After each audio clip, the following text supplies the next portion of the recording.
फिर से एक बार, at the time of collision दो पार्टिकल कोलाइड कर रहे हैं, हम लोग कोलिजन की बात कर रहे हैं, तो केवल एक ही लाइन है कि जब दो पार्टिकल कोलाइड करेंगे तो जो उनका पोजीशन होगा उस समय पे वो क्या रहेगा, सेम। बस इतनी सी बात, position of particle at that point will be same, बस इतनी सी बात। पोजीशन सेम होने का मतलब ये है कि सेम एक्सिस के अबाउट उसका एक्स एंड वाई कोऑर्डिनेट क्या होना चाहिए, सेम, बस इतनी। एक ही एक्सिस, एक्सिस मतलब एक ही ओरिजिन के अबाउट दोनों का एक्स और वाई कोऑर्डिनेट सेम होना चाहिए। इसका मतलब कि कोलिजन के क्वेश्चन तुम्हें कैसे बनेंगे, कैसे करने वाले हैं, तुम्हारे पास दो कंडीशन यहाँ से आने वाले हैं, यानी दो इक्वेशन आने वाले हैं। यानी मैथ्स इसका क्या कहता है कि जब दो कोऑर्डिनेट सेम कर दोगे तो x1 will be equal to x2, एक इक्वेशन मिलेगा, और y1 will be equal to y2, दूसरा इक्वेशन मिलेगा।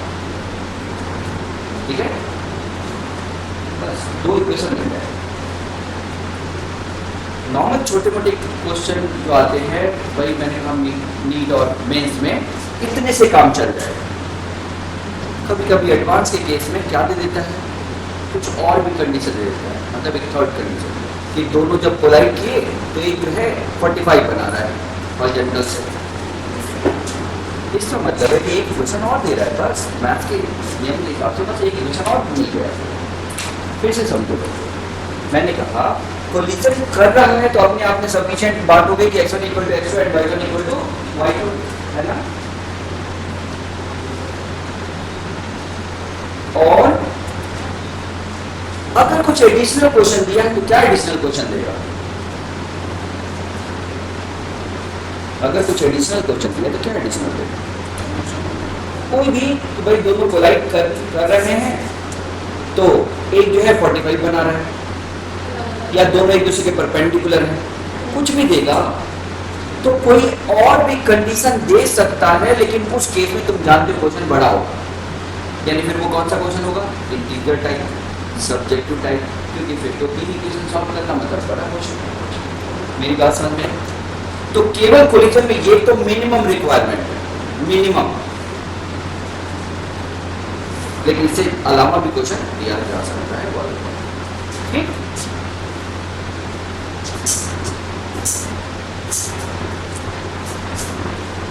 और भी इसके साथ कॉमन सेंस जुड़ा है, जैसे जब कोलाइड करेगा तो टाइम तो सेम रहेगा ना, किसी एक ही टाइम पे कोलाइड करेगा ना दोनों। ये कंडीशनल जैसे छोटा मोटा क्वेश्चन बनता है। कैसे क्वेश्चन बनता है कि इधर से एक पत्थर फेंका प्रोजेक्टाइल, और इधर से स्प्रिंग मास सिस्टम का मास खींच के ए से छोड़ दिया, ए एम्पलीट्यूड से खींच के छोड़ दिया, तो बताओ जब कोलाइड करेगा तो वो पार्टिकल कहाँ पे होगा। अब मेरी बात सुनो, कोलिजन का यही मतलब, समझ गए? इसके अलावा कुछ और दे रहा है तो इसका मतलब एडिशनल इंफॉर्मेशन, उसको हम और कहीं यूज करेंगे। तो मैंने क्या कहा, जब ये पत्थर फेंका उसी समय मैंने स्प्रिंग मास सिस्टम में मास को एक्सपैंड करके ए एम्पलीट्यूड से छोड़ दिया। कितने छोड़ दिया, ए एम्पलीट्यूड से। मतलब ऐसा कोई क्वेश्चन सुनो, इसका मतलब ये छोड़ा मैंने यहां से, इसका मतलब जितने देर में यहां से यहां गया उतनी देर में यहां से चला गया। सही है, तो कोई दिक्कत नहीं। इसका टाइम ऑफ फ्लाइट ही इसका क्या होगा, वहां से वहां तक जाने का टाइम होगा। क्लियर? और ये दूरी रेंज दी है, अरे मतलब डी दी है, तो डी प्लस जो पार्टिकल मूव किया must be equal to range. एक तो ये हो गया क्योंकि at the time of collision दोनों का एक्स सेम होगा, तो यही तो एक्स है ना, दोनों का एक्स यही है ना। कैसे दोनों का एक्स ऐसे है, देखो इस अगर इसको ओरिजिन मान ले तो इसका एक्स डी है और उसका एक्स क्या है, r minus x, r range minus, ये है दोनों का एक्स सेम है। ये तो लगेगा ही लगेगा, ये यही है।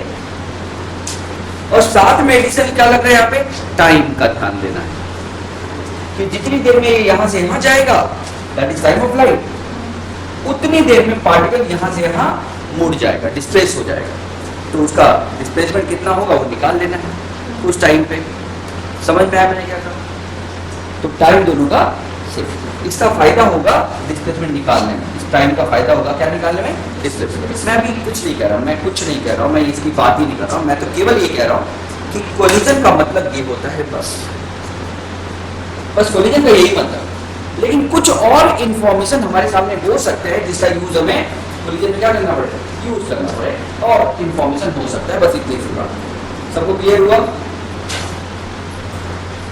अब बात आती है, ये तो एक छोटा सा एग्जांपल था कि कुछ एडिशनल भी इंफॉर्मेशन हो सकता है। लेकिन एडिशनल इंफॉर्मेशन फिजिक्स में कितने हो सकते हैं? इनफाइनाइट हो सकते हैं। वो तो तुम्हें क्वेश्चन को पढ़ के उसी समय समझना पड़ेगा। क्लियर है ना? वो तो इनफाइनाइट है। एडिशनल इंफॉर्मेशन मतलब कुछ और इंफॉर्मेशन, वो तो कुछ भी हो सकता है। क्लियर है बच्चों? ये हो गया कोलिजन के लिए कंडीशन। अब जब ये कोलिजन के लिए कंडीशन हो गया तो क्वेश्चन कैसे बनते हैं?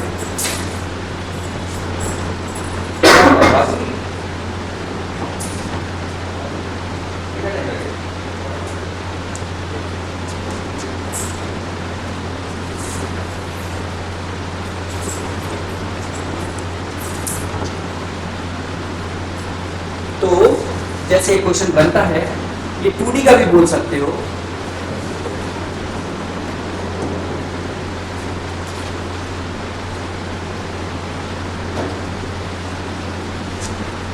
कि भाई एरोप्लेन h हाइट पे है, कुछ भी वेलोसिटी से जा रहा है हॉरिजॉन्टली। जब वो किसी एक जगह पे है तो उससे एक बॉम्ब छोड़ा गया, वो बॉम्ब जाके किसी आदमी को किसी जगह को लग जाता है। वो बॉम्ब जाके किसी आदमी को किसी जगह पे लग जाता है, या लगेगा कि नहीं? तो ऐसा होता है, लग जाता है तो वेलोसिटी बताओ। वेलोसिटी हाइट देख बोलेगा लगेगा कि नहीं? अरे बोलो, वेलोसिटी पता है लग जाएगा, और वेलोसिटी पता है तो हाइट बताओ कितना ना होगा? कुछ भी देगा, कोई एक चीज पूछ लेगा, बाकी सब दे देगा। यही करेगा ना? बोलो बच्चों। तो तुम सबसे पहले एक ओरिजिन ले लोगे, क्या लोगे? यहाँ पे दोनों चीज मूविंग नहीं है, यानी ये जो प्रोजेक्टाइल वो भी, और ये प्रोजेक्टाइल, वो रखा हुआ प्रोजेक्टाइल एक तरह से आदमी, क्या वो मूव कर रहा है? जब मूव नहीं कर रहा है तो फिर दोनों की पोजीशन में, एक की पोजीशन तो क्या हो गई? फिक्स। एक ही पोजीशन क्या हो गई? लेकिन करना यही है बच्चों, इसको जिसको लगना है उसको 1 मान लेता हूँ, और जो यहाँ से आ रहा है उसको क्या मान लेता हूँ? तो करना तो वही है। कोलिजन के लिए यही कंडीशन ही है, इसका मतलब कुछ हो ही नहीं सकता। R1 will be equal to R2। समझ गए? तो बस लिखो R1 R2, लिखो जरा R1 R2 लिखना आता है तुमको?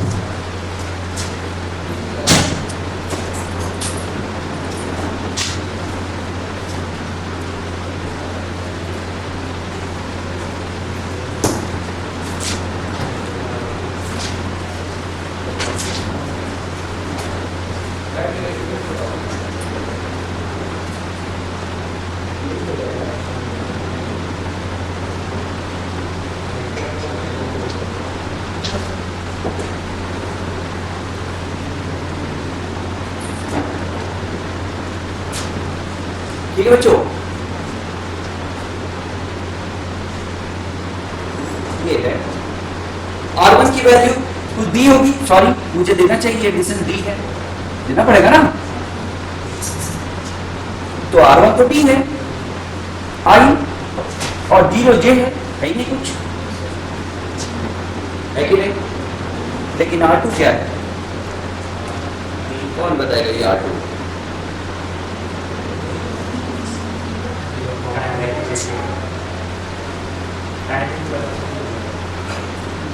साइकिल मान लो जब गिरेगा तो इनटू वेलोसिटी, वो तो x है, और y h, यही होगा ना? उसका कोऑर्डिनेट बताओ। तो velocity v into t time में अगर लगा तो vt i में और H में क्या है बच्चों? G। सिंपल सी बात है, एकदम सिंपल सी बात है कि नहीं? दिक्कत है इसमें। अब देखो, अब इसके बाद अगर तुम्हें क्वेश्चन नहीं आ रहा तो क्यों नहीं आ रहा है? क्योंकि तुम ये अप्रोच नहीं करो। करना यही है, कैसे भी क्वाड्रेंट निकाल के इक्वेट करना। अब तुम इक्वेट करो, पहला रिजल्ट बताओ, D will be equal to V into T। एक रिजल्ट, यानी टाइम अगर जिस टाइम पे ये टकरा है वो T है तो V into T must be equal to T। और दूसरा result,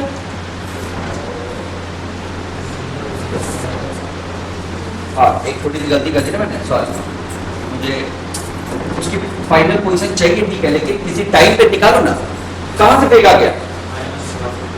S equal to u t plus half at square लगा ना वो, तो y क्या होगा? ut plus half at square. तो initial position plus ut minus half gt square. नहीं समझे? इसका किसी टाइम पे y निकालो, ओरिजिन ये है। तो इनिशियल पोजीशन क्या है तुम्हें पता है ना? डिस्प्लेसमेंट होता है s equal to ut plus half at square, यही होता है ना बच्चों? s, ये s क्या है? डिस्प्लेसमेंट की पोजीशन, डिस्प्लेसमेंट क्या है वो? और डिस्प्लेसमेंट होता है फाइनल माइनस इनिशियल। तो फाइनल कितना है? फाइनल है, फाइनल हमें चाहिए, सॉरी फाइनल हमें निकालना है ना। और इनिशियल कितना है?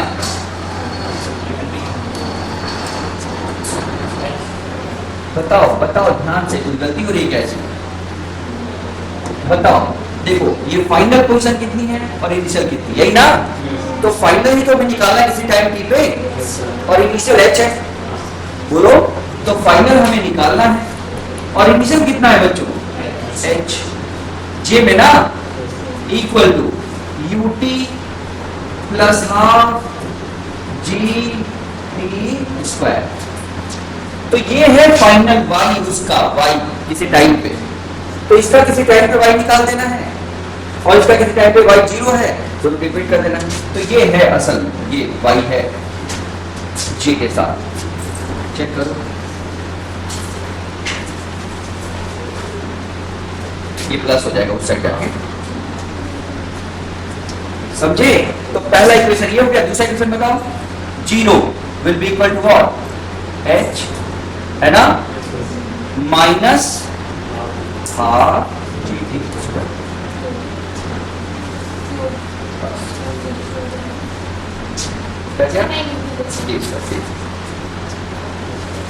एक बार देख लो, कोई कंफ्यूजन है तो बता दो। ये निकालना है पोजीशन अभी किसी टाइम पे, इनिशियल पोजीशन h है और फाइनल पोजीशन निकालना है, दोनों को फिट करना है। अब इससे तुम जो चाहो वो निकालना, मतलब वो क्या देगा, या तो टाइम दे के डिस्टेंस पूछ लेगा, जो पूछे, जो भी होना है इन्हीं दो से होना है। क्वेश्चन में जो भी पूछेगा इन्हीं दोनों से। लेकिन मैंने कहा कोलिजन में, कोलिजन के अलावा कुछ और भी कंडीशन दे सकता है, ध्यान रखना, कुछ और भी। अब यहाँ पे कुल कितनी चीजें हैं? h है, d है, v है और t है, और दो इक्वेशन है। यानी वो क्या कर सकता है? दो कंडीशन देके बाकी दो फाइंड करा सकता है। फिर से सुनो, इक्वेशन कितने हैं? दो। तो अननोन कितने हो सकते हैं? दो। यानी कोई भी दो चीज इसमें से पूछ सकता है, कितनी हाइट से कितनी वेलोसिटी फेंके कि टकरा जाए, किस टाइम पे टकराएगा, v वेलोसिटी फेंका। अगर t टाइम पे फेंका, t टाइम में टकराया तो वेलोसिटी क्या है, एप्सिलॉन, जो हाइट क्या है या डिस्टेंस क्या है। तो कुल मिला के दो इक्वेशन, तो दो अननोन पूछ सकता है। और हमारे पास, हमें इन दोनों का यूज करके हमें पूछा होगा। मेरी बात सारी समझ में आ गई सबको? आ गई है? बोलो भाई। तो चलो अगला क्वेश्चन करके बताओ।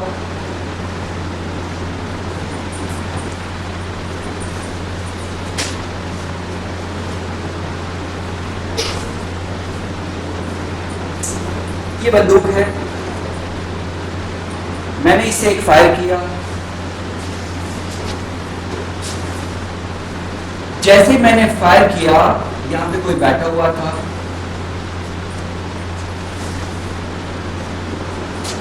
जैसे ही मैंने फायर किया वो कूद गया।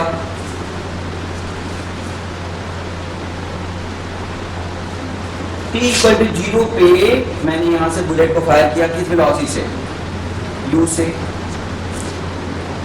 सही, जैसे ही मैंने फायर किया वैसे ही ये बंदर क्या कूद गया, ये कूद गया, बंदर क्या हो गया, कूद गया। जैसे मैंने फायर किया बंदर कूद गया, सुनाई दिया। तो हमें ये प्रूफ करना है, और ये सब अंडर ग्रेविटी है। कैसे है, कूद गया कैसे, इनिशियल वेलोसिटी 0 से, इनिशियल वेलोसिटी 0 से कूद गया। सही है, प्रूफ करो कि बंदर को गोली जरूर लगेगी, प्रूफ करो। प्रूफ करने का मतलब क्या है, किसी भी टाइम पे एक कोई ना कोई ऐसा टाइम जरूर आएगा जब दोनों कोलाइड होंगे, ये प्रूफ करना है ना। कोई तो टाइम ऐसा होगा जब दोनों के दोनों कोलाइड करेंगे, ऐसे ही कुछ करना है। ट्राई करिए, ट्राई करिए। क्या ये तो थोड़ा सा और करेक्ट पता चलेगा। क्यों, क्योंकि उसकी सारी वेलोसिटी आगे की तरफ है, अगर हम सिर्फ इस एक्सिस में लेते तो वो नीचे की रहेगी, नीचे की सही है, इवेंचुअली उसको हिट करना ही है। मतलब हम क्या वही चीज प्रूव करने के लिए हम क्या लिखे सेंटेंस, x1 नहीं, y will be always same and x will always reducing।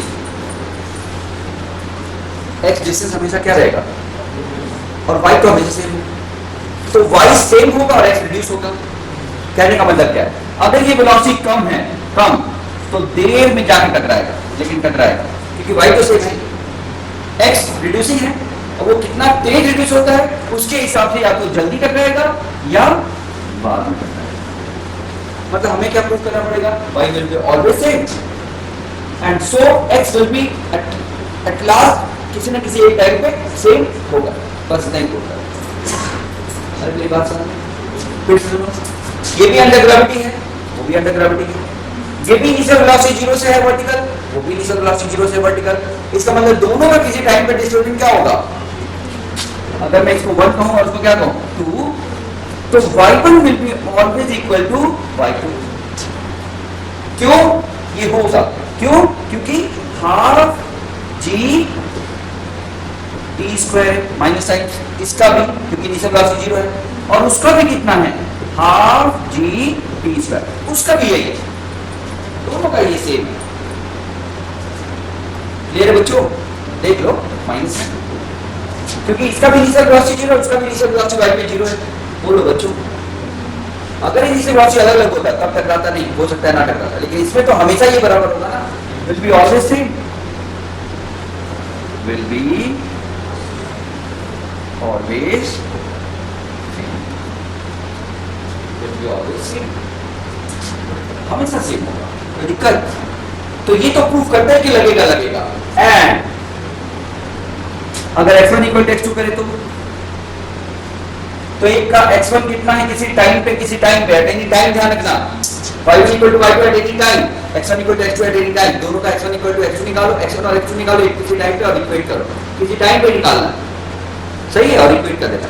चलो x1 बताओ ut, और x2 बताओ, x2 बताओ, तो दूरी होगी ना, वो देगा चाहे जो।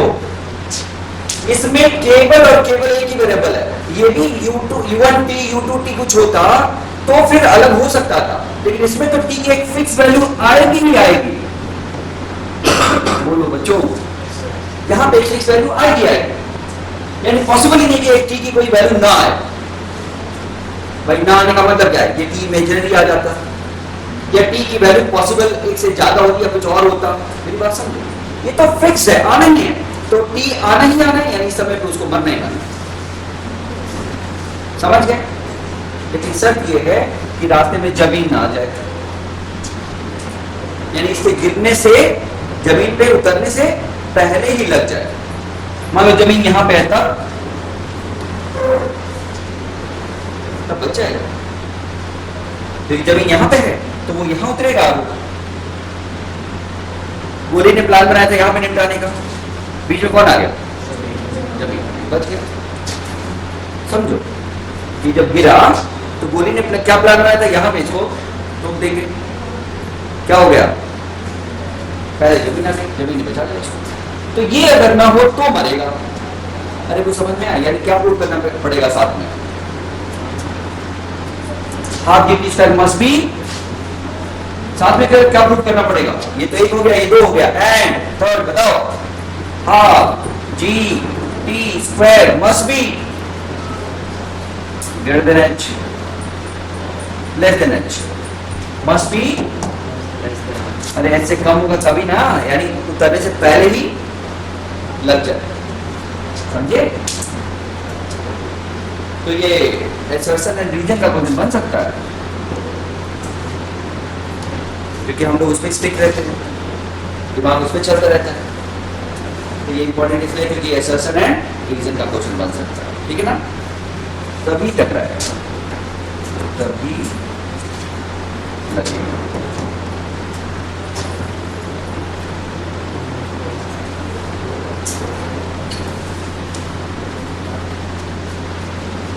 सही है।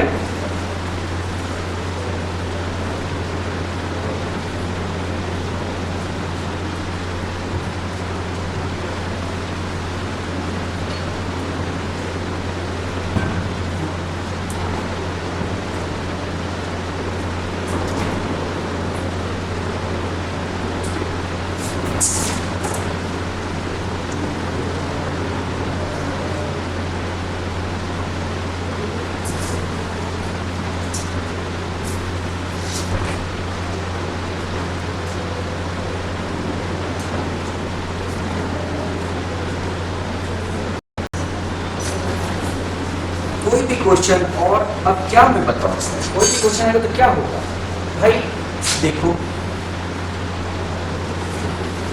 मैं तो कह रहा हूं क्वेश्चन बनाने वाला सोच क्या सकता है, जब पता है उसको कि बच्चा जानता है कोलिजन का मतलब। एक पत्थर को यहां से फेंका, एक पत्थर को थोड़ी देर आगे से फेंका, दोनों कोलाइड कर रहे हैं तो क्या होगा, कोलाइड करेंगे कि नहीं करेंगे। तो भाई ये u1 से θ1 पे फेंक दिया, ये u2 से θ2 पे फेंक दिया, d डिस्टेंस आगे से फेंका था और दोनों को t इक्वल टू 0 पे फेंका था। करना क्या है, दोनों का पोजीशन निकाल के इक्वेट कर देना, इक्वेशन मिलेंगे कितने, तो उसको लेके सॉल्व कर लेना, कोई ना कोई आंसर जो भी चाहिए वो मिल जाएगा।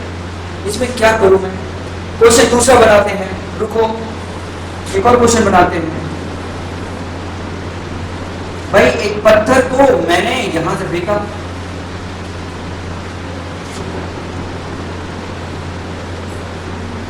यहां पे टाइम सेम डी अलग, टाइम सेम डी अलग, यहां पे डी सेम टाइम अलग, यानी दूसरा फेंका गया डी इक्वल टू t1 पे, समझे, और किसी और एंगल से जाके टकराएगा तो बताओ क्या अलग, काम खत्म है बच्चों। तो t1 इक्वल टू 0 और t2 इक्वल टू t1, यानी t1 कह रहा हूं, कैपिटल भी कुछ कर लेते हैं, क्या बोल दिया इसमें, डिस्टेंस सेम टाइम अलग। ये चाहता क्या तुमसे, कुछ नहीं चाहता है, इसमें चाहता है x equal to u plus half इसको लगाना आता है कि नहीं तुमको, देखो जरा, यानी यहाँ पे d डिफरेंट टाइम से है ना, तो इसका मतलब यहाँ पहुंचने का टाइम एक का क्या है, दोनों का t तो t ही रहेगा ना, मतलब टाइम दोनों का जिसमें वो टकराएंगे सेम ही रहेगा ना, सेम टाइम तक चले। तो चलो बताओ पहले के लिए y बताओ, x बताओ पहले के लिए, u1 cos θ1 p सेम है ना दोनों का, ये क्या है दोनों का सेम, प्लस u1 ये आई ना, आई ना, बोलो बच्चों, और u1 sin θ1 t minus half dt square j, ये ना बच्चों, ये तो पहले का क्वेश्चन हो गया। अब दूसरे का बताओ, दूसरे का बताओ, ये इसके बाद u1 u2 sin θ2 into t चलेगा, और ऑलरेडी ये है तो पोजीशन क्या हो गई, d plus u2 cos θ2 into t, अरे है ना बच्चों, आई देखो देखो पहले देखो, इससे डरो मत, जो चीज नहीं आ रही उसको सोच के खत्म करो ना अभी। तो ये x हो गया और y क्या हो गया, y वैसे ही u2 sin theta 2 t same time ना, minus half g t square जी। एक बार सोचो, देखो इधर, इसको यहां से यहां जाने में कितना टाइम लगा, t कितना टाइम लगा, यहां से यहां जाने में t टाइम लगा ना, इसका मतलब इसका x में displacement u2 sin theta 2 into t इतना होगा कि नहीं, इतना, और उसमें ये जोड़ने पे पूरा पहले का डिस्प्लेसमेंट आएगा कि नहीं, ये वही है, ये पहले का displacement equal to t plus दूसरे का डिस्प्लेसमेंट है कि नहीं, वही तो x1 इक्वल टू करना है, और दोनों का y दोनों सेम, y सेम होना चाहिए। तो इक्वेट करोगे, अगर इक्वेट करो दोनों को तो क्या दिखा पहले बताओ, u1 cos theta 1 t will be equal to t plus u2 cos theta 2 t। एक तरफ ले जाके t को कॉमन लेके t की वैल्यू निकालना चाहो तो निकाल दो, दिक्कत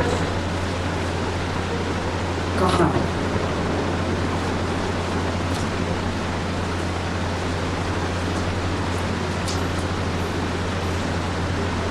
सुनो बच्चों, अभी भी अगर तुमने ऐसा है तो एक छोटा सा चैलेंज कर लेते हो, मुझे नहीं पता तुमने 12 में कितना, तुम अपना टफेस्ट टॉपिक जो फिजिक्स में है, जिसको जो तुम्हें लगता है ये सबसे टफेस्ट टॉपिक, पिछली बार एकदम समझ नहीं आया, ले आओ, एकदम गारंटी दे रहा हूं, तुम टॉपिक बताओगे 10 मिनट से ज़्यादा मुझे टाइम नहीं लगेगा, पूरा कॉन्फिडेंस वापस लाने में उसमें 10 मिनट तुम चुन के लाओ तुम्हारे टॉपिक्स जो भी है। ये इसलिए होगा क्योंकि तुम टारगेटेड आओगे और मुझे पता है कि मैं कर लूंगा, केवल 10 मिनट से ज़्यादा नहीं लगेगा। तुम कोई भी टॉपिक ले आओ, एंगुलर मोमेंटम, जो तुम्हें चाहिए, रोलिंग, जो टफ से टफ टॉपिक है, वेव, सुपरपोजिशन, कुछ भी बोलो, ये प्रूफ करने के लिए बहुत आसान होता है जब तुम टारगेटेड पढ़ते हो। टारगेटेड मतलब समझ, जब अंदर से रहता है कि नहीं मुझे आज तो खत्म ही करना है, आज मुझे ये समझ के छोड़ना है, तब देखोगे कि चीज़ें बहुत आसान दिखती हैं। जब हम पढ़ते हैं बस बिना डायरेक्शन के, बिना प्लानिंग के, तो टाइम ज़्यादा लगता है और फिर लगता है यही चीज़ जो तुम कह रहे हो कि चीज़ें कर रहे हो। तुम एक चीज़ के पीछे पढ़ो कि आज ये खत्म करें, पहले से प्लान कर, और ये भी रखो कि 1 घंटे में खत्म करना है, 2 घंटे में खत्म करना है, नहीं कि इन्फाइनाइट तक, फिर तो वो खत्म ही नहीं होगा। हमारा दिमाग वैसे ही काम करता है जैसा हम उसको काम कराते हैं। सही बता रहा हूँ, मेरी बात समझ लो, इस चीज़ को समझ लो, और जितनी जल्दी परसेप्शन बदल सको। मैं कैसे प्रूफ करूँ बताओ, अगर मैं प्रूफ करना चाहता हूँ कि चीज़ें बहुत आसान है तो कैसे प्रूफ करूँ भाई। फिजिक्स में मैं प्रूफ कर सकता हूँ, मैथ्स में जितना आता है उसमें भी कर सकता हूँ, लेकिन डायरेक्शन नहीं होती बच्चे के पास, बस होता चलता चला जाता है, पूरा टाइम निकल जाता है, तो प्रॉब्लम तभी दिक्कत होगी। तो टारगेटेड, जैसे तुम लोग क्वेश्चन करने आते हो, टारगेट इस क्वेश्चन 1 घंटा बस, ये नहीं कि दिन भर लेके बैठे हैं, कि तभी तो दिमाग प्रेशर में जल्दी काम करेगा। दिमाग अपने आप जल्दी काम करेगा क्या, कैसे हो सकता है भाई? दिमाग अपने आप जल्दी काम करेगा तो फिर तो दिन भर काम ही करते रहते जल्दी जल्दी, तब हमें क्यों इतना परेशानी होती, तब तो सब हो ही जाता। दिमाग को जब टारगेट देती तब काम करता है। टारगेट कोलिजन, कल जैसे मैंने कल क्या टॉपिक पढ़ाया था, टाइम ऑफ लाइट, रेंज और मैक्सिमम हाइट, खत्म हो गया था।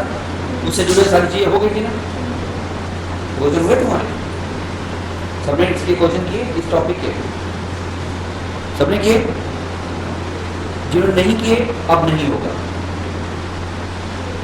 और कल ही हो गए तो तुमने देखा होगा कितने तुमने किए हो गए, जितने किए सबसे हो गए, जो नहीं किए आज करोगे तो नहीं होगा, क्योंकि वो सोच आसानी से रहती नहीं ना उतनी आसानी से।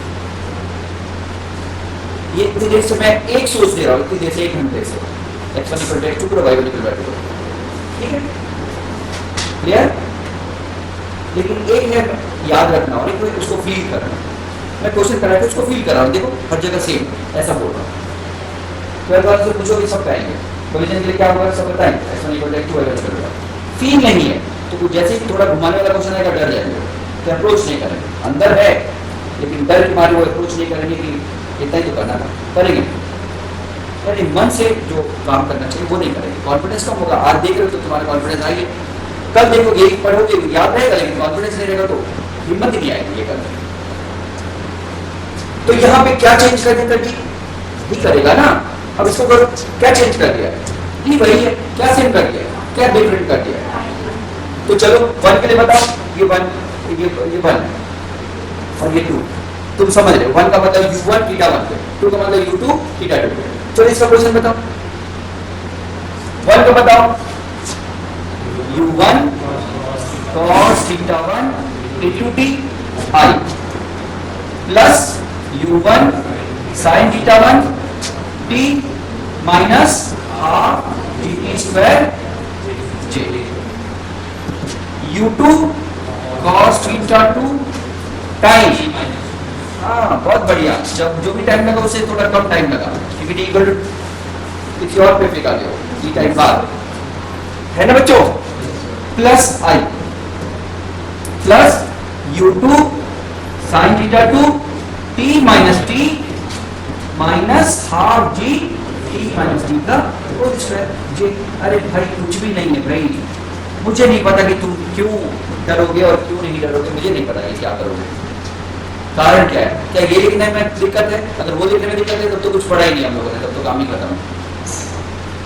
लेकिन अगर ये सब नहीं, ये छोटे छोटे एग्जाम्पल यही सवाल है, तुम देखो, देखते हैं करते हैं, अभी देखो सारे एग्जाम्पल यही सब आएंगे, कभी टाइम बदल देगा, कभी ये बदल देगा, कभी डिस्टेंस बदल देगा।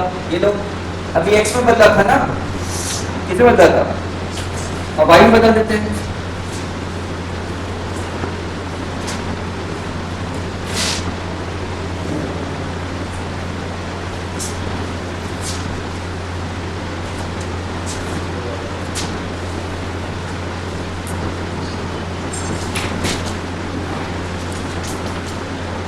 अब ये y में बदल दिया और h में बदल, मतलब x में बदल दिया, क्या फर्क पड़ता है? क्या फर्क पड़ता है भाई? कुछ भी फर्क ही नहीं पड़ता मुझे। कोई दिक्कत है क्या इसमें? चलो इसका वन बताओ, वन का पोजीशन बताओ किसी टाइम पे। हाँ बोलो, u1 cos theta 1 same time पे फेंका गया, अलग अलग टाइम पे फेंका तो वो ले सकते हो, लेकिन सेम टाइम पे फेंका गया। मान लो एक कैलकुलेशन आसान करने के लिए कर रहा हूँ, t इक्वल टू 0 पे दोनों u1 cos theta 1 t plus u2 y में देखो sin थीटा u2 तो कर u1 sin theta 1 t minus, ये दिक्कत है क्या किसी को समझने में? पक्का ना बच्चों? जे जे ना, और ये क्या है? मस्ट बी इक्वल टू, दूसरे का बताओ चलो ध्यान से। ऑलरेडी वो कितना चल चुका है? डी वापस आ रहा है, हाँ u2 cos थीटा 2 t वापस आया ना, आई सही है। y बताओ, ऑलरेडी कितने ऊपर था? h, और फर्दर ऊपर चलेगा कितना? Plus u2 sin theta 2 t minus half dt square j। Equate कर लो दो बार। अच्छा ऐसा तो नहीं है मैं इक्वेट नहीं कर रहा तो तुम्हें इक्वेट कर लोगे ना, दो इक्वेशन बना के सॉल्व करना है उसको, आई को आई से जे को जे से इक्वेट करके सॉल्व कर लेना। तो ये लिखना आता है तुमको, ये टफ तो नहीं चल रहा है, सही बोलना है ऐसे में। और तुम देखो प्रॉब्लम कहाँ चल रही है, तुम लोग 4-3 बजे तक पढ़ लो, तो खाना खाने चल जाएगा, कुछ तुम्हारे तो नहीं तो कभी क्लास है कभी नहीं है, तो क्लास है तब तो नहीं पूछोगे, जब नहीं है तभी नहीं पूछ रहे, जैसे कल मैं बैठा था तो कोई नहीं पूछा। होना क्या चाहिए? ये पढ़ा बैठो 1 घंटे में सर खत्म करना, काम खत्म करो ना, ये क्यों लेके बैठे हो? और फिर मैं तो कहूँगा कि पिछला पेज पढ़ो, शाम को बैठ जाओ, मैं बुक शुरू करने वाला हूँ, सर्किट शुरू किया हूँ।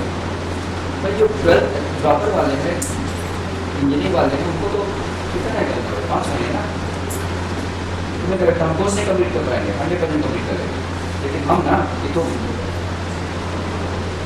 5 महीने में कोर्स कौन कंप्लीट करेगा? हम भी तो सोच के बताओ, शाम को बैठो, एक चैप्टर होने दो, सर्किट हो रही है, इतना बढ़िया है ना, तो ऐसा कुछ मेरी बात समझ आई है? नहीं बैठना कोई बात नहीं, बाहर बैठो, आधे घंटे में एक चैप्टर खत्म कर दो, मैं कर रहा हूँ ना, बाहर बैठो। लेकिन उसके लिए क्या मुझे पूरा बैच होना चाहिए, खाना यहीं पे खा लो बैठ के एकदम टाइम से, आधा घंटा खाना खा लिया, उसके बाद 10 मिनट 15 मिनट थके हुए हो, दिमाग को रेस्ट कर लो, ठीक है, कोई नहीं करते। उसके बाद चलो आ जाओगे सर, चलो और पढ़ लेते तो आधा घंटा, क्या दिक्कत है? मेरी बात समझ में? तो ये सब देखो, सिंसियरिटी तो ड्रॉपर पे होनी चाहिए और दिखानी भी पड़ेगी होने के साथ। लेकिन ये सब कुछ है कि नहीं, मुझे नहीं समझ में आता कि तुम लोगों के दिमाग में क्यों है। मुझे नहीं पता कि दुनिया क्या पढ़ रही है, लेकिन मेरे हिसाब से नहीं पढ़ रही, पढ़ ही नहीं रही, लोग को नहीं आता, सही से नहीं पढ़ रही, तरीके से नहीं पढ़ रही, कोलिजन हो गए। इक्वेशन ऑफ पाथ, कोलिजन और करना है तो और कर सकते, क्वेश्चन करते हैं अभी, तुम समझ गए ना करना क्या है। Equation of path, equation of path. अब जब मैं हर चीज एक लाइन में करा रहा हूं तो ये भी एक ही लाइन में होगा। इक्वेशन ऑफ पाथ क्या है? देखो इक्वेशन ऑफ पाथ है, इक्वेशन ऑफ पाथ सुनते ही क्या दिमाग में आता है? जो दिमाग में आता है वो बताओ।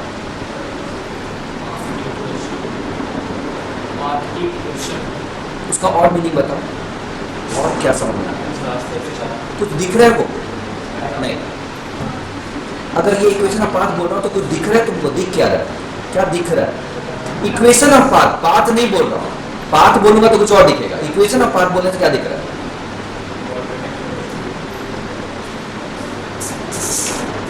मैंने बोला इक्वेशन ऑफ पाथ, तुम इक्वेशन पे ध्यान नहीं दे रहे हो, पाथ पे ध्यान दे रहे हो। मैं बोल रहा हूँ इक्वेशन ऑफ पाथ देखने पे तुम्हारे दिमाग में क्या दिख रहा है? इक्वेशन ऑफ पाथ, आंख बंद करो, बताओ इक्वेशन ऑफ पाथ में क्या दिख रहा है? तो ऐसे बोलना है, एक्स और वाई का रिलेशन क्या दिख रहा है?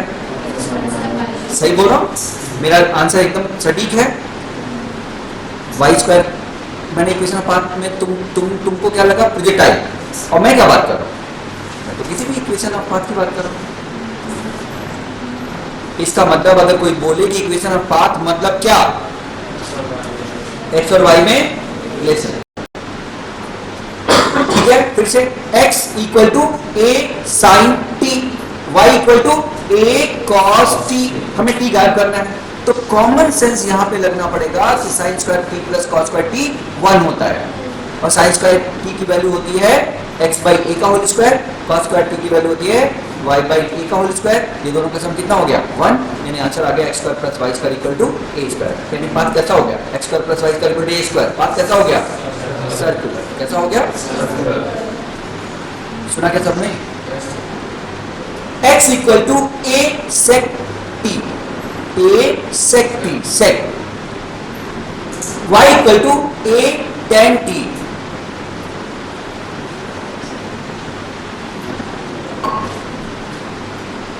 sec t and tan t, बताओ।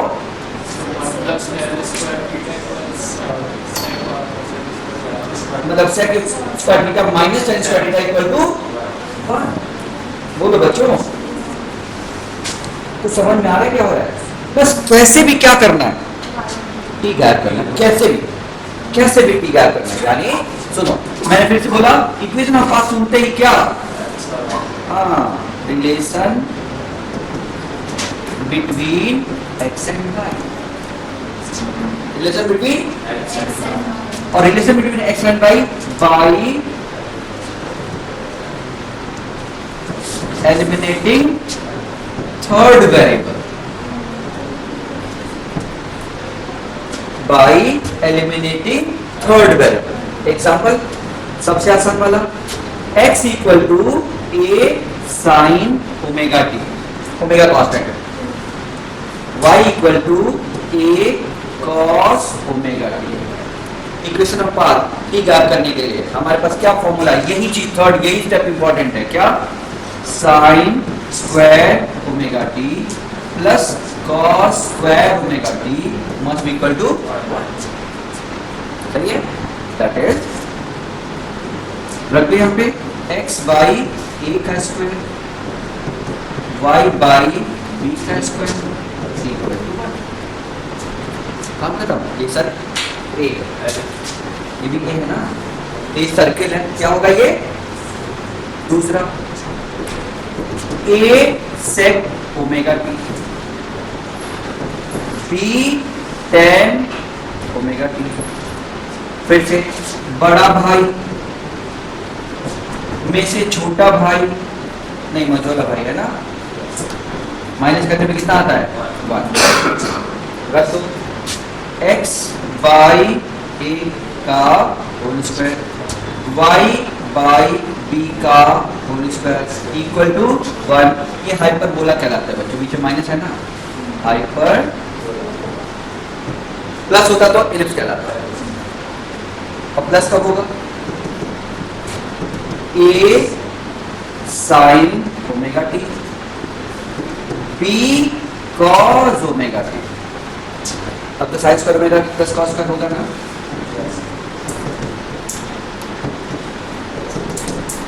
तो x बाई ए का whole square, y by b का whole square must be equal to 1। ये क्या है? एलिप्स। ये एलिप्स है, इलिप्टिकल पाथ। लेकिन हम जिस चैप्टर में पढ़ रहे हैं वो क्या है? हम जिस चैप्टर में पढ़ रहे हैं वो ये है।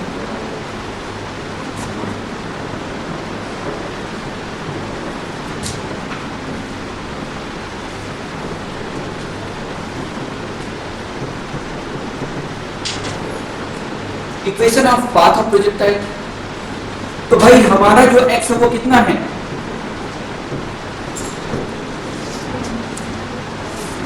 u cos theta t। और हमारा y कौन बताएगा जल्दी से?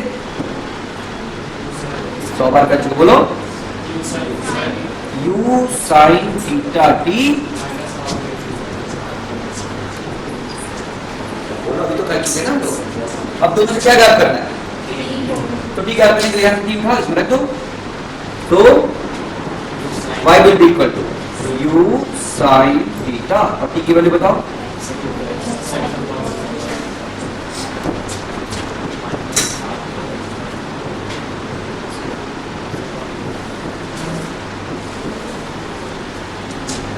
समझिए क्या बच्चों?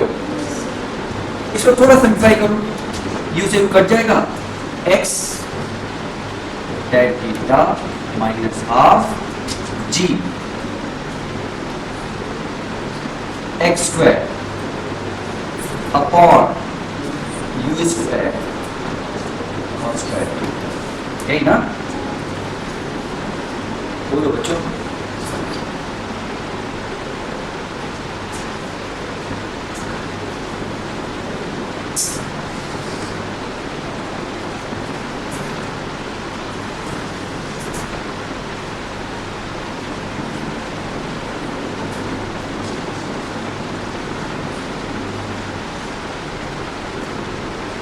तो दिक्कत बोलिए। एक तो ये हो गया, इसकी जरूरत पड़ती है, डायरेक्ट इसका यूज करना पड़ता है, तो याद होना चाहिए। याद इक्वेशन ऑफ ट्रेजेक्टरी याद करना पड़ेगा, इसको याद करना पड़ेगा, इसकी जरूरत है याद।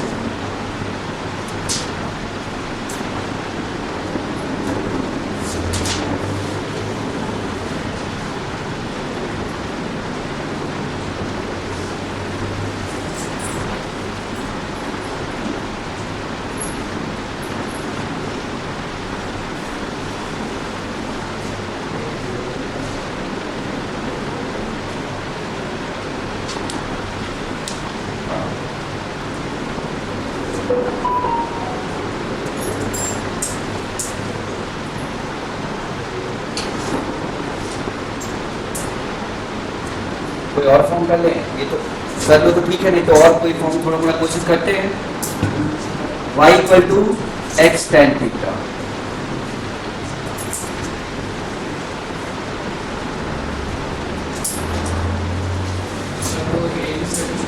वो तो कर लेंगे, वो तो आता है मुझे, लेकिन मैं कुछ और चाह रहा हूँ। ठीक है चलो, एक्स थीटा कॉमन ले लो, तो बचेगा बच्चों यहाँ पे 1 माइनस हाफ जी, देखना x square you square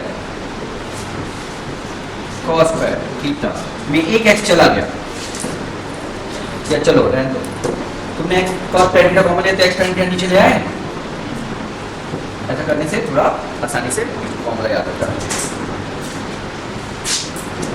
x tan theta 1 minus एक x कटा, tan sin बाई cos है, cos से cos कटा, ये कौन है 2, ये कहाँ कौन बचेगा, ये कौन बचेगा, तो 2 sin थीटा cos थीटा क्या होता है sin थीटा, किसके फॉर्मूले में आता है रेंज के। इसका मतलब नीचे क्या बनने वाला है रेंज, समझे।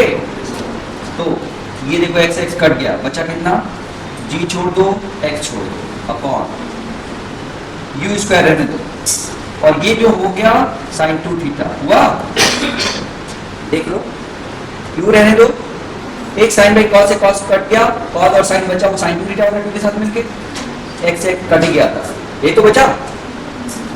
तो रेंज का फॉर्मूला क्या होता है,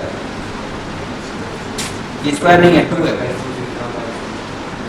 हाँ u square sin 2 theta by g, यानी ये रेंज है ना। तो बचा क्या x tan theta 1 minus x by r।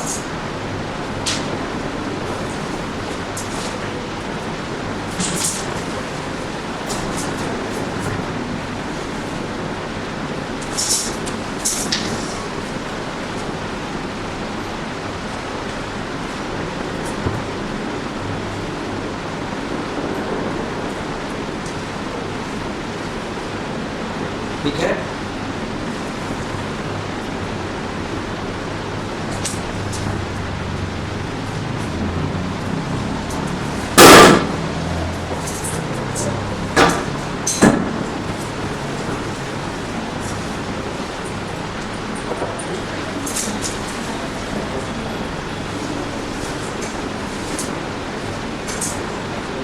कोई और फॉर्म नहीं आ रहा है, मैं चाह रहा था कोई और फॉर्म जो रखने वाला हो। कैसे याद करोगे, बिना याद किए तो काम नहीं बनेगा, आता रहता है क्वेश्चन, याद करना पड़ेगा बच्चों।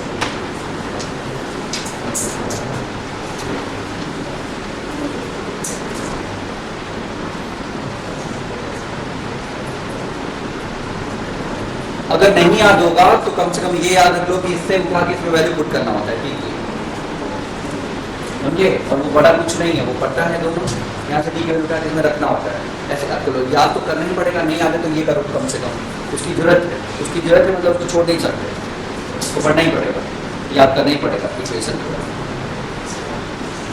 ठीक है। इक्वेशन ऑफ पाथ समझ में आता है क्या बोल रहा हूँ। देखो बच्चों, एक है इक्वेशन ऑफ पाथ, होता क्या, एक है मतलब हाँ फाइंड कैसे करेंगे, एग्जैक्टली हमारे कोर्स में यहाँ पे जो है वो है क्या, लेकिन सर्कुलर पे भी बहुत काम हुआ है, सर्कुलर पे। तो सर्कुलर पे जरा वापस आ जाए और देखे तो कब सर्कुलर था,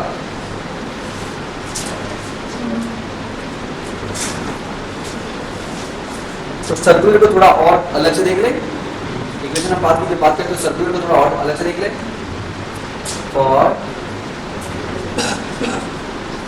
सर्कुलर पाथ नेचुरल है, हम पढ़ रहे हैं in uniform circular circular motion हम बाद में पढ़ेंगे, अभी मैं ये बता रहा हूँ इक्वेशन ऑफ पाथ में उसकी जरूरत पड़ती है, वो आता रहता है। तो सबसे पहले कोई भी एक सर्कुलर पाथ की बात कर लेते हैं, सर्कल की बात कर लेते हैं। तो सबसे पहले तो मेरी बात तो फिर पता है ये यूनिफॉर्म है, क्या है यूनिफॉर्म में क्या जरूरी है,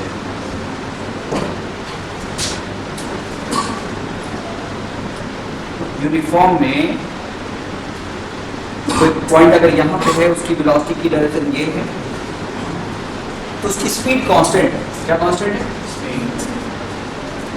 और तुम ड्रॉपर वाले तो इतना जानते हो कि स्पीड कांस्टेंट है, तो v equal to r omega से r कांस्टेंट है कि नहीं, तो ओमेगा भी क्या रहेगा,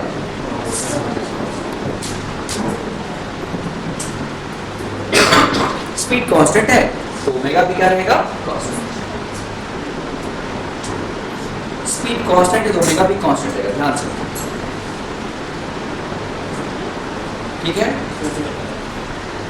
इसका मतलब इधर देखो, इसका मतलब ये जो एंगल है ओमेगा होता क्या है? Angle upon time. अगर ओमेगा कांस्टेंट है, वेरिएबल होगा तो डी थीटा बाई dt होगा। वेरिएबल होगा तो ओमेगा अगर वेरिएबल होता तो डी थीटा बाई dt होगा। अरे वेरिएबल तो हर जगह बदलता रहता है ना। बताओ डिस्प्लेसमेंट अपॉन टाइम वेलोसिटी होता है कि डिस्प्लेसमेंट अपॉन टाइम वेलोसिटी होता है? क्या होता है?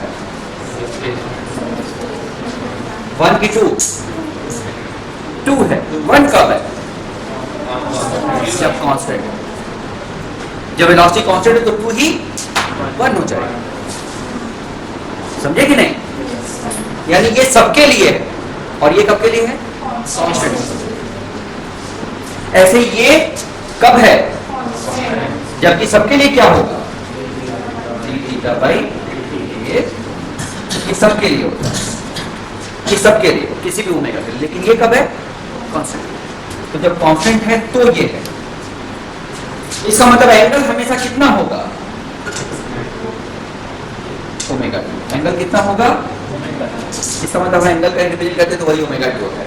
यानी ओमेगा टी एंगल को रिप्रेजेंट करता है। याद है? ऊपर देखो मैंने लिखा था ये ओमेगा टी एंगल देखा था, वो एंगल एक्चुअली और एक्चुअली ये ओमेगा टी एंगल। सुनना, अब बताओ इसका मतलब इसका एंगल थीटा ओमेगा टी कहीं पे है। ये कितना है बच्चों? अगर मैं इसको ओरिजिन मान लूं, ओरिजिन, तो इसका एक्स कोऑर्डिनेट कितना है? एक्स कोऑर्डिनेट कौन है? ये है एक्स और ये कौन है? तो इसका एक्स कोऑर्डिनेट किस टाइम पे बताओ? एक्स कोऑर्डिनेट किस टाइम पे बताओ? एक्स कोऑर्डिनेट मतलब इस ट्रायंगल का क्या बेस? बोलो। r cos यानी omega T, r cos omega T. ये तो एक्स कोऑर्डिनेट है। और वाई कोऑर्डिनेट बताओ? r ये और ये है, तो ये किस पे है? सर्किल है। इसका मतलब पाथ कैसा है? सर्कुलर है। तो तुम्हें आगे से दो तरीके से समझना है। सर्कुलर है तो ऐसा होगा एक्स और वाई, और ऐसा है तो सर्कुलर होगा ये। दोनों याद रखना पड़ेगा। अरे बोलो, अब देखो बेवकूफ बना रहा हूं, बेवकूफ बना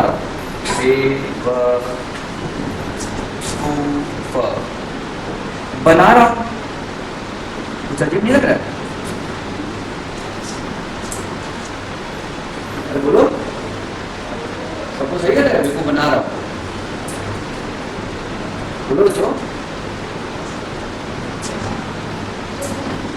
क्या? नहीं, मैं बेवकूफ बना रहा हूं। नहीं, बेवकूफ बना रहा हूं। तो मैं इसको सुन के कुछ अलग नहीं लग रहा है? अच्छा, नहीं पता ना? मुझे ऐसा लगता है कि बनाने की क्या जरूरत है। समझ में?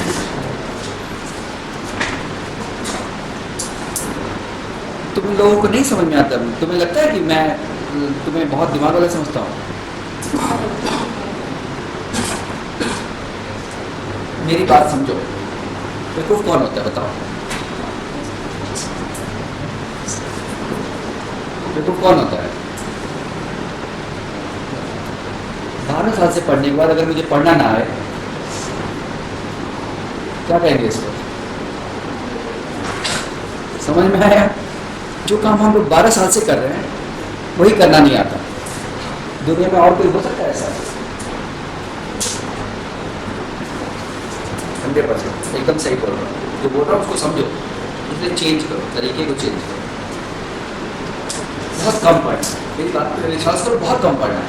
जैसे मैं इतनी देर से ये सब कुछ बता रहा हूँ, ये ऐसा नहीं कि पढ़ के ही आएगा, ये अपने कॉमन सेंस से आएगा। जो मैं चाहता हूँ वो क्या है? जैसे मैंने एक दूसरा पार बोला, तो जो चाहता हूँ वो एक लाइन है, बाकी उसके आगे किससे आएगा? हमारे अपने कॉमन सेंस से। तो पढ़ के नहीं आएगा, ये मत सोचो कि नहीं पढ़ा तो नहीं होगा। अब आगे से मैं कह रहा हूँ कि इक्वेशन ऑफ पाथ का मतलब तुम्हारे दिमाग में क्या होना चाहिए, वो वही है बस। अब कहीं से क्वेश्चन ढूंढो इक्वेशन ऑफ पाथ का, और सब में वो दिमाग लगा दो जो तुम्हारे पास वो है, कहीं कहीं वो दिमाग में। बस डरो नहीं, बिना डरे लगाओ। अब देखो मैं क्या बना रहा हूँ, वो देखो। मैं कह रहा हूँ r vector equal to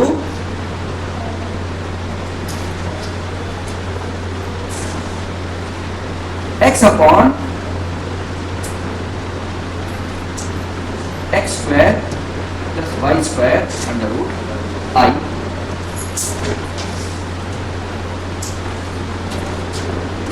y upon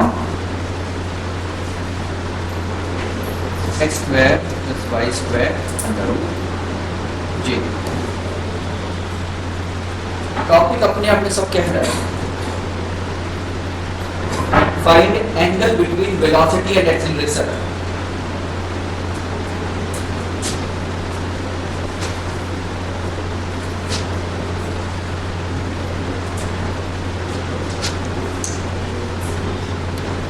ये माइनस है,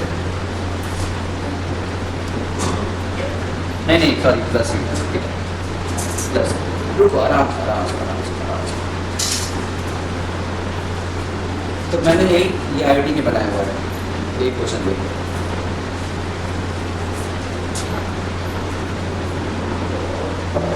सही है?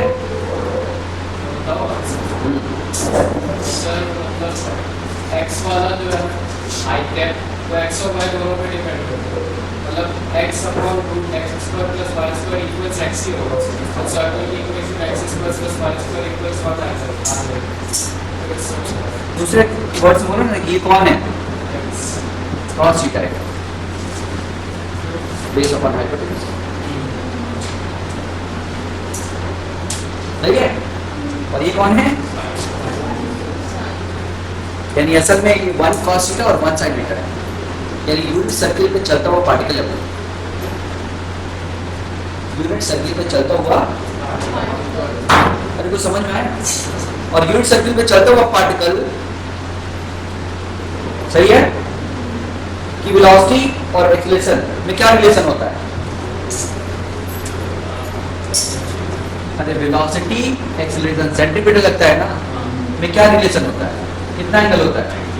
बस यही तो पूछ रहे हैं, बस जानबूझ के अजीब देके पूछ रहा है, खतरनाक देख के। समझो मैं क्या बोल, कुछ लोग इसको दो बार, एक बार डिफरेंशिएट करेंगे वेलोसिटी निकालेंगे, फिर एक बार डिफरेंशिएट करेंगे एक्सीलरेशन निकालेंगे, फिर दोनों को डॉट प्रोडक्ट करेंगे, a dot b upon mod of a mod of a, तब कॉस थीटा आएगा और वो जीरो आएगा। सही? और ये क्या है, पोजीशन वेक्टर ना, तो इसका एक बार डिफरेंशिएट करने से क्या निकलेगा, वेलोसिटी। एक बार और डिफरेंशिएट करके क्या निकलेगा, फिर वेलोसिटी और डॉट प्रोडक्ट लेंगे एक्सीलरेशन का, v dot A upon mod of A cos theta आएगा, वही कितना आएगा, समझे? लेकिन मैं चाहूंगा ये कॉस थीटा को समझो और साइन थीटा को, ये देखो एक बेस अपॉन हाइपोटेन्यूज है कॉस थीटा, ये परपेंडिकुलर अपॉन हाइपोटेन्यूज है साइन थीटा, तुमको समझो, तो देखो बनाया गया है तुमको, अरे कुछ समझे तब लग रहा है क्या देखने में? तो वही ना, साइन और कॉस की वैल्यू दे दी मैंने, उसमें क्या है भाई, मैंने साइन और कॉस की वैल्यू दे दी एक्स और वाई में, base upon hypotenuse x upon ये क्या होगा, एक्स प्लस वाई का अंडर रूट, वही तो आएंगे। बोलो बच्चों, कभी पीछे माइनस दे दिया तो एक तरह से क्लॉकवाइज घूमता हुआ, ये है तो एंटी क्लॉकवाइज, कुछ तो ऐसा ही होगा, वो भी सर्कुलर पाथ होगा, मतलब समझ में आ रहा है? बस उसको समझने की जरूरत है। तो कभी ऐसा कुछ आए तो थोड़ा दिमाग लगाओ कि एक्चुअली ये है क्या, मैथ्स में मत जाओ, थोड़ा देखो कि ये है क्या, ये क्या बोल रहा है, किसके बारे में बात कर रहा है, सर्कल के बारे में बात कर रहा है, सर्कुलर मोशन करते हुए पार्टिकल के बारे में बात कर रहा है। तो बच्चों, तो ये इक्वेशन ऑफ पाथ की बात कर रहा हूँ, हम सर्कल की बात कर रहे हैं। तो ये पहला टाइप, एक टाइप और आता है, सब जानते हैं, वो भी आसान है, बस याद कर लेना बच्चों। जैसे मैंने अभी कहा कि ये सेंटर है 0 0, लेकिन मैं सेंटर कहीं और ले लूं, यानी ओरिजिन, मैं ओरिजिन कहीं और ले लूं, हाँ बोलो सर, हाँ बताओ।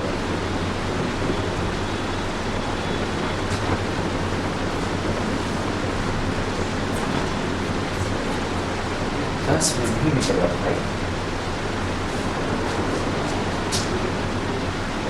10 मिनट नहीं निकल रहा, अब वो भी कंसिस्टेंट नहीं है, ऐसा नहीं होता।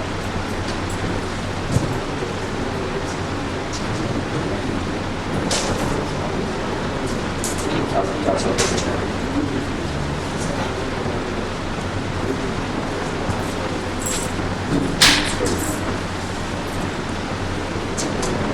पर्सनल मिल पाएगा मुझे लगता है, उसमें नहीं पापा का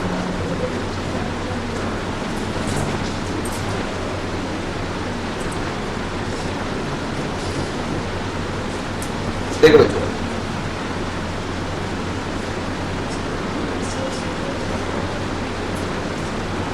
आराम से, अब बताओ आराम से,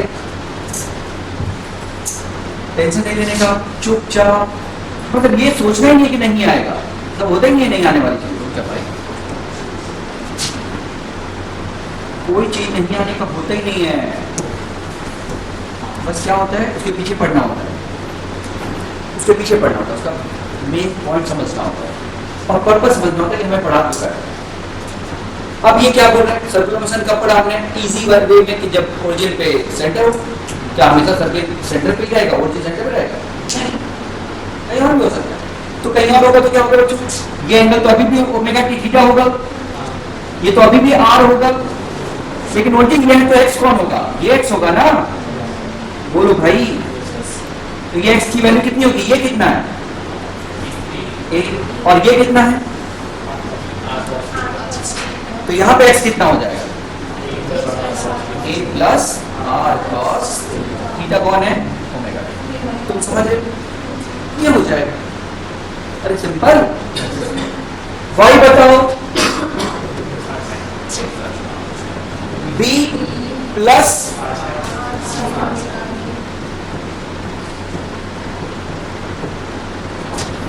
अरे सुना बच्चों, ये हो जाएगा, ठीक है, तो x माइनस ए का whole square by r square, ये कौन है, कॉस स्क्वायर थीटा, और y माइनस बी का whole square upon r square, कौन है ये, साइन स्क्वायर थीटा, कितना होगा 1, तो ये इक्वेशन दूसरे फॉर्म में लिखेगा, तो ये भी इक्वेशन है, वो भी इक्वेशन है बच्चों, इसको पैरामेट्रिक फॉर्म कहते हैं, अपने बहुत ही लेकिन देता है, ये क्वेश्चन आए हुए हैं, ये पैरामेट्रिक फॉर्म है, लेकिन ये भी सर्किल है, ये भी पहचानो, वो भी सर्किल है, पहचानो सर्किल कब होता है, देखो ये दोनों सेम है ना, आर और आर, ये सर्किल है, अगर ये अलग अलग हो गया साइन और कॉस का मल्टीपल तो एलिप्स हो जाएगा, साइन और कॉस का मल्टीपल अलग हो गया तो क्या हो जाएगा, साइन और कॉस का मल्टीपल सेम है तो सर्किल, याद करो, बोलो बोलो बोलो, सेम हो जाए तो सर्किल, भले ये अलग, इससे क्या मतलब, वो तो सेंटर, तो एक्चुअल ये है, ये दोनों सेम होना चाहिए तो सर्किल, ये दोनों डिफरेंट है तो इलिप्स, और ये तो बताएगा कि कहाँ सेंटर किसका है, सेंटर कहाँ पे, उससे कोई लेना देना नहीं, मतलब लेना देना है लेकिन मोशन से ज्यादा जुड़ा, हमें हमारी ये टेंशन की बात नहीं, याद कर लेना है, याद कर लेना है आज की, अभी हाँ मतलब 10 मिनट में, यानी सर्किल हमारे सामने आए तो मैं पहचान जाऊंगा, बोलो बच्चों, और बताओ वेवफॉर्म बनाने का और तरीका, पोजीशन देने में वेलोसिटी देके भी तो वेवफॉर्म बना सकता है, बोलो, देखो इधर, मान लो ये ओरिजिन सिंपल वाला ले रहा हूं और पार्टिकल यहां पे गई है और इसकी वेलोसिटी v है, तो ये देखो तो ये कितना एंगल है, तो ये भी कितना होगा, तो ये कितना होगा, तो ये कितना होगा, तो v का ये क्या होगा, इधर की तरफ j की तरफ, अरे है ना, और ये क्या होगा, इधर की तरफ माइनस एक्स, यानी माइनस v साइन थीटा, किधर की तरफ, आई की तरफ, अगर कोई ये वेलोसिटी रख रही है तो भी ये सर्किल है, सर्कुलर पाथ पे चल रहा है पार्टिकल, ये सर्किल सर्कुलर मोशन है, ये भी पहचानना पड़ेगा, पहचानो, साइन और कॉस आए तो पहचानो, यानी वेलोसिटी ऐसा दिखा तो सर्कुलर मोशन, और ये उल्टा भी हो जाता है, ये माइनस वो प्लस का, जब सर्कुलर मोशन ऐसा चल रहा है, ये भी, ये पॉजिटिव ये नेगेटिव उल्टा हो सकता है, यानी सर्कुलर मोशन करने के लिए क्या क्या कर सकता है, पोजीशन दे सकता है, हमें पहचानना कि वो साइन कॉस, यो सर्कुलर साइन कॉस, और वेलोसिटी सेम होगी, ये ध्यान रखना, ये दोनों सेम रहेगी, सेम नहीं रहेगी तो एलिप्टिकल, समझ गया, वेलोसिटी में भी दोनों सेम नहीं रहेगा तो एलिप्टिकल, सेम रहेगा तो ये है बच्चों, पहचान उसको, पहचान, क्लियर है सबको, तो वेलोसिटी, डिस्प्लेसमेंट यानी पोजीशन, एक्सेलरेशन भी दे सकता है, एक्सेलरेशन हमेशा किधर होता है, यूनिफॉर्म सर्कुलर मोशन में, अंदर की तरफ। तो अगर यही एक्सप्रेशन दे दे, यहीं पे लिख देता हूं, ये एक्सप्रेशन होगा ना, expression A R omega square होता है, तुम जानते हो, ठीक है ना, बात की बात है। अब तो एक्सप्रेशन बताओ कितना, ए सेंटर की तरफ लगता है ना, एक्सप्रेशन हमेशा कहां लगता है, पत्थर बांध के घुमाते तो फोर्स हमेशा सेंटर की तरफ लगता है। तो फोर्स अगर सेंटर की तरफ लगता है, सर के चारों तरफ चक्कर लगाने फोर्स किधर लग रहा है, सेंटर की तरफ हमेशा। तो जितने भी यूनिफॉर्म सर्कुलर मोशन है, कौन से वाले, उसमें सेंटर की तरफ लगेगा, नॉन यूनिफॉर्म में नहीं लगता, यूनिफॉर्म में लगता है। तो यूनिफॉर्म हम पढ़ रहे हैं, हम लोग नॉन यूनिफॉर्म नहीं पढ़ रहे हैं, बाद में पढ़ेंगे हम नॉन यूनिफॉर्म, अभी यूनिफॉर्म पढ़ रहे हैं। तो ए का ये क्या है, ए कॉस ओमेगा टी, किधर बच्चों, माइनस आई, और ए साइन ओमेगा टी किधर, अगर ऐसा लिखा है एक्सेलरेशन तो इसका मतलब ये भी सर्कुलर मोशन है। फिर देखो साइन और कॉस का मल्टीपल क्या है, सेम, लेकिन ये माइनस दोनों है, देख रहे हो ना, ठीक है, सुनाई दे रहा है, देखो उसको पहचानो और बोलो, अरे वाह, सर्किल पहचाना तो आ गया, और कुछ आए चाहे ना। और यूनिफॉर्म है ये, यूनिफॉर्म क्यों नहीं पता है, ये ओमेगा कांस्टेंट है, अगर ओमेगा कांस्टेंट ना हो तो यूनिफॉर्म नहीं होगा, फिर ध्यान रखना। अगर ओमेगा की जगह यहाँ पे मान लो 2t² दे दे, कितना दे दे, इसका मतलब कि ये लीनियर ना होके क्वाड्रेटिक हो गया, और जब क्वाड्रेटिक हो गया तो ओमेगा कांस्टेंट नहीं वेरिएबल हो गया। अगर ये लीनियर एंगल, लीनियर t के टर्म में, तो क्या है ये, यूनिफॉर्म। अरे ये जो ओमेगा है, omega t, omega two t में क्या एंगल है ना, अगर ये फंक्शन t का है, t का, तो इसका मतलब है कि यूनिफॉर्म सर्कुलर मोशन, समझे, क्यों, डिफरेंशिएट करने से कांस्टेंट आ जाएगा, लेकिन t² है तो नॉन यूनिफॉर्म, t³ है तो नॉन यूनिफॉर्म, यानी ये लीनियर होगा ना, ये लीनियर, लीनियर समझ रहे हो ना, t की पावर 1, बोलो भाई, तभी ये यूनिफॉर्म होगा, नहीं तो नॉन यूनिफॉर्म होगा। राइट दिया, यहाँ पे ये जो एंगल है ये ओमेगा टी है, तो साफ साफ इसको डिफरेंशिएट करो तो कांस्टेंट आएगा कि नहीं, कांस्टेंट आएगा, इसका मतलब ये यूनिफॉर्म सर्कुलर मोशन है, सही है। लेकिन अगर मैं ये थीटा कह दूं ना भाई, अगर यही थीटा मैं कह दूं ओमेगा t², अब तुम इससे वेलोसिटी निकालोगे d(θ/dt), तो क्या आएगा 2 ओमेगा टी, साफ साफ दिख रहा है कि वेरिएबल है, यानी वेलोसिटी एंगुलर वेलोसिटी ठीक है, टी का फंक्शन है, तो कांस्टेंट है क्या वो, तो कांस्टेंट है, यूनिफॉर्म तो होगा ना, तो क्या कहेंगे ये नॉन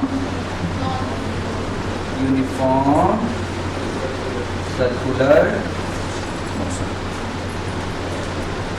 ये सब छोटी छोटी बातें समझ में आ गई, बोलो बच्चों, टाइम हो गया लेकिन आज ही खत्म करना था मुझे। अब क्या बचा इसमें, इक्वेशन ऑफ पाथ में और क्वेश्चन बचेंगे, कंपैरिजन रिप्रेजेंट के, इक्वेशन ऑफ पाथ की क्वेश्चन नहीं करा है मैंने, इक्वेशन ऑफ पाथ पे खत्म किया है, एक दिन और लगेगा, ये पूरा खत्म हो जाएगा, डिजिटाइजेशन कंप्लीट, लेकिन क्वेश्चन तो शुरू हो जाना चाहिए, और केवल जो नहीं पढ़ा है वही बचना चाहिए, बाकी तो हो जाना चाहिए। टाइम फ्लाइट आता है, रेंज आता है, मैक्सिमम हाइट आता है, मैक्सिमम हाइट में वर्टिकल वेलोसिटी 0, बस ना, और कुछ तो नहीं, उसे एक ही फॉर्मूला आता है।